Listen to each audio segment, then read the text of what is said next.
Hello ladies and gentlemen, it's Maxwell Igan. I'm here again today filling in for John. I hope you're all well. It's great to be here. It always is great to be here. I take this as a great privilege and a great opportunity to be here on this show. And I thank you all for having me. Well, one of my favourite musicians in the world was a man called Frank Zappa. And Frank Zappa once said that the illusion of freedom in America will continue as long as it's profitable to continue the illusion.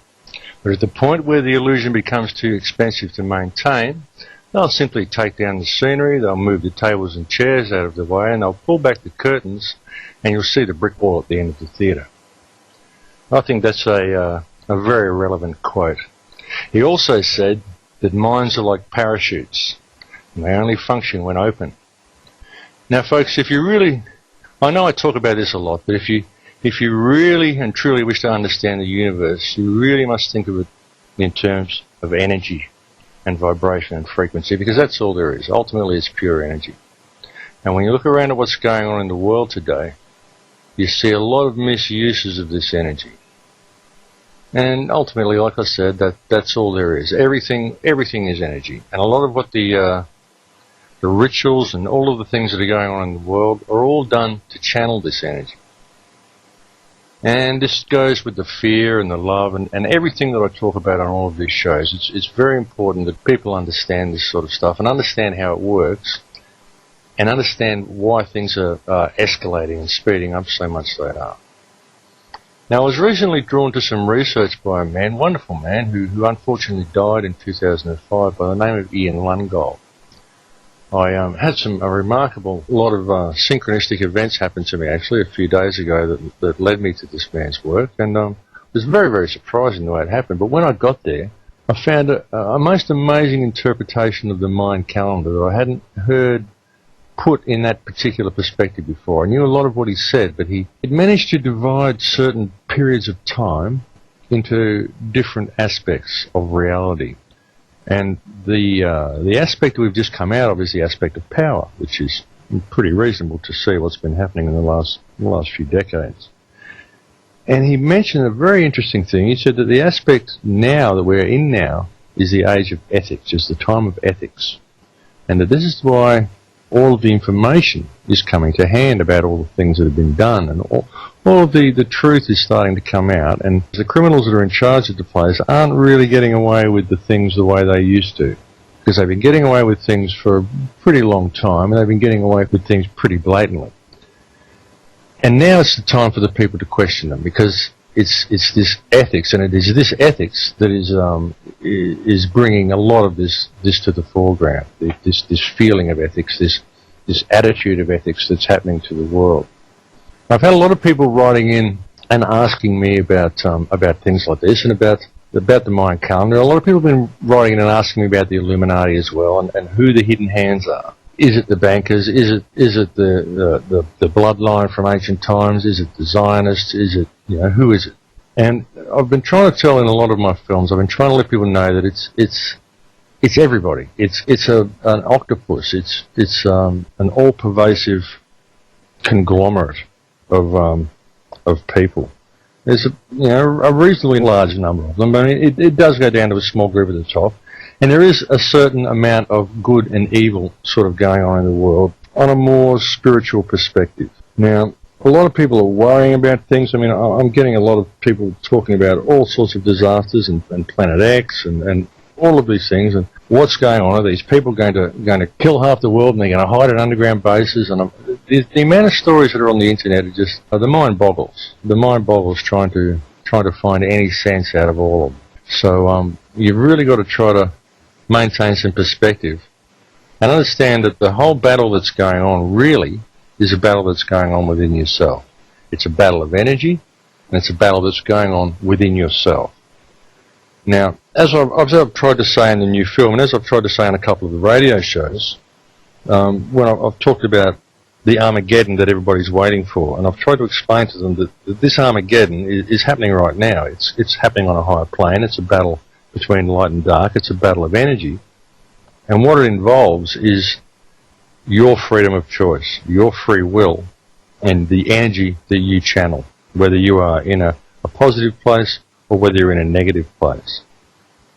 Now, when you're in a negative place, you disempower yourself and you disempower the rest of the world, because you are literally a channeler of energy. That's what you are. That's what everybody is, and we're all connected. So I've seen some interesting experiments, and you can try this yourself. Energy experiments. If you think bad thoughts about yourself, sit there and think some really bad thoughts about yourself. Sit there and put yourself down. You're no good. You're worthless. You're not good at anything. And put yourself in that mood for a while and test your strength. Test your strength when you've done that. And then start thinking really positive thoughts about yourself. And again, test your strength when you've done that. And see if there's a difference in your energy levels. And like, put some effort into this. Really do try to get these emotions happening. And you'll find that you are very, very greatly weakened when you're thinking bad thoughts about yourself. And then try it against someone else. And you'll find that if you do it against someone else, you might do it against your partner, or against the man down the street, or even against George Bush, against what's going on in Gaza, or anything that upsets you and makes you angry. Try to find that thing and let the anger build for a while, and then test your strength. And then think happy thoughts about George Bush and good thoughts about George Bush, and say, well, George Bush is great. George Bush has done really well because he let us know how corrupt this democratic system really is. And think of all the positives he did. Well, he caused so much trouble in the world that look how enlightened everyone got from it. And try to think positive things like that and see the positive side to what he did. And then test your strength again, and you'll find that your strength has been replenished and you're a lot stronger. And this happens every time. And see, the message here is that when you start thinking negative thoughts and hateful thoughts, it doesn't matter whether you think them about yourself or whether you think them about someone else. It still affects your strength. The person who's affected by those thoughts is you. It doesn't affect anybody outside you. Your thoughts only affect you when it comes down to it.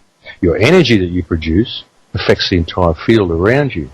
You know, people walk in the room while you're having these thoughts. Someone could walk in the room while you're having these negative thoughts, and they'll feel it in the air, and they'll just want to leave because you're charging the air with it as well.